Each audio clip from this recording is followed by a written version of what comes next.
Assalamualaikum warahmatullahi wabarakatuh. Yang saya hormati Bapak Andi Prastowo selaku dosen pengantar studi Islam dan teman-teman yang berbahagia. Saya Nawa Aldiana dari kelompok 7 akan menjelaskan kepada Bapak Andi serta teman-teman mengenai dampak adanya perkembangan Islam di Syria. Pada pembahasan yang pertama, saya akan menjelaskan mengenai proses masuknya Islam di Syria. Syria pada awalnya merupakan bagian dari negara Republik Arab. Republik Arab Syria dalam bahasa Arabnya Al-Jumhuriyah Al-Arabiyah Al-Suriyah dan dalam bahasa Inggris Syria adalah negara yang terletak di Timur Tengah. Dengan negara Turki di sebelah utara, Irak di timur Laut Tengah, di barat dan Yordania di selatan. Berdasarkan data yang diperoleh dari CIA World Factbook 2004, jumlah penduduk Suriah berjumlah 18.016.874. Suriah terdiri dari pegunungan di sebelah barat dan gurun di sebelah timur dan selatan. Ibu kota Suriah bernama Damaskus. Dulu, kota Damaskus bernama Bilad al-Syam atau Tanah Syam. Nama Syam atau Syam diambil dari kata Sem, putra tertua Nabi Nuh alaihissalam yang memilih tinggal di wilayah itu setelah banjir bandang. Pembahasan yang kedua, saya akan menjelaskan bagaimana pasca revolusi. Rezim Suriah didominasi oleh Alawiyah yang merupakan sekte minoritas yang selalu menggambarkan diri mereka sebagai pelindung semua minoritas di Suriah. Sebelum Bashar al-Assad menjadi presiden Suriah, ayahnya, Hafiz al-Assad, telah menjadi presiden Suriah selama hampir 30 tahun sejak tahun 1971 sampai 2000. Setelah kematian ayahnya, Bashar al-Assad menjadi presiden Suriah setelah memenangkan pemilihan presiden pada Juli 2000. Sejak awal 1970-an, Suriah dipimpin oleh Hafiz al-Assad yang merupakan seorang militer. Ia memimpin Suriah dengan semi-otoriter. Ia menetapkan mata-mata dan intelijen untuk mengawasi rakyat Suriah. Rakyat Suriah harus mengikuti apa yang diatur oleh rezim dan yang dianggap pelanggar dan memprotes kemudian akan ditangkap oleh intelijen. Pembahasan yang ketiga, saya akan menjelaskan mengenai dampak perkembangan Islam di Syria.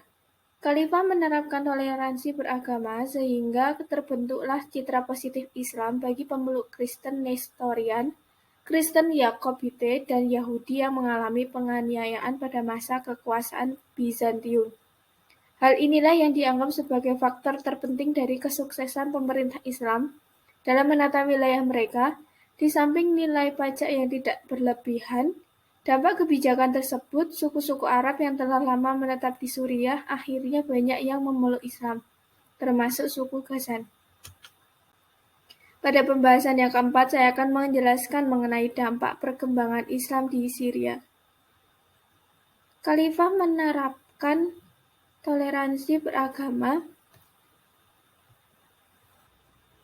Pembahasan yang keempat, saya akan membahas mengenai sistem pendidikan Islam di Syria. Pada pendidikan Islam di Syria terdapat 3 sistem. Sistem yang pertama yaitu jenjang pendidikan, yang kedua yaitu lembaga pendidikan, yang ketiga yaitu kurikulum pendidikan. Yang pertama, jenjang pendidikan di Syria. Jenjang pendidikan di Syria baik di lembaga pendidikan Islam maupun di lembaga pendidikan umum terdiri dari jenjang pendidikan A. Al-Marhalah Al-Ibtidaiyah yang meliputi 6 jenjang sekolah yang ditempuh selama 6 tahun. B. Al-Marhalah Al-Ibtidadiyah yang meliputi 3 jenjang sekolah yang ditempuh selama 3 tahun. C. Al-Marhalah Al-Sanawiyah yang meliputi dari 3 jenjang sekolah yang ditempuh selama 3 tahun. D. Al-Marhalah Al-Jami'iyah yang ditempuh dalam kurun waktu 3 tahun. Yang kedua adalah lembaga pendidikan di Syria. Pendidikan di Syria pada lembaga pendidikan formal milik pemerintah seluruhnya gratis, dan pendidikan pada jenjang Al-Marhalah Al-Ibtidaiyah dan Al-Marhalah Al-Idadiyah adalah wajib bagi setiap warga negara Suriah. Selain lembaga pendidikan milik pemerintah, juga terdapat lembaga pendidikan milik swasta yang berbayar. Dalam sistem pendidikan di Suriah terdapat beberapa jenis lembaga pendidikan Islam formal, yaitu madrasah, perguruan tinggi, dan Mahdad Ali yang juga setara dengan perguruan tinggi. Adapun perguruan tinggi juga terdiri dari perguruan tinggi milik pemerintah yang gratis seperti Universitas Damaskus, Universitas Aleppo, dan lain-lain, dan perguruan tinggi milik swasta yang berbayar seperti Universitas Andalusia, Universitas Yarmouk, dan lain-lain. Sedangkan lembaga pendidikan Islam non-formal yang terdapat di Suriah seperti masjid, halaqah taklim, halaqah tahfidz Al-Quran. Yang ketiga adalah kurikulum pendidikan di Syria. Ya, A. Al-Marhalah Al-Ibtidaiyah yang meliputi 6 jenjang sekolah yang ditempuh selama 6 tahun. B. Al-Marhalah Al-Idadiyah yang meliputi 3 jenjang sekolah yang ditempuh selama 3 tahun. C. Al-Marhalah Al-Sanawiyah yang meliputi dari 3 jenjang sekolah yang ditempuh selama 3 tahun. D. Al-Marhalah Al-Jami'iyah. Pada jenjang ini dipelajari keilmuan sesuai dengan masing-masing jurusan dengan tetap memasukkan pendidikan keagamaan. Yang terakhir adalah kesimpulan. Syria adalah salah satu negara Arab yang terletak di Timur Tengah. Pemerintahannya adalah republik dengan sistem presidensial.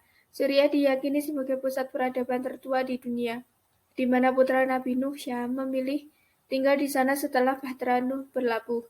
Seluruh jenjang pendidikan di Suriah dalam forum milik pemerintah itu gratis dan diberlakukan wajib belajar 9 tahun.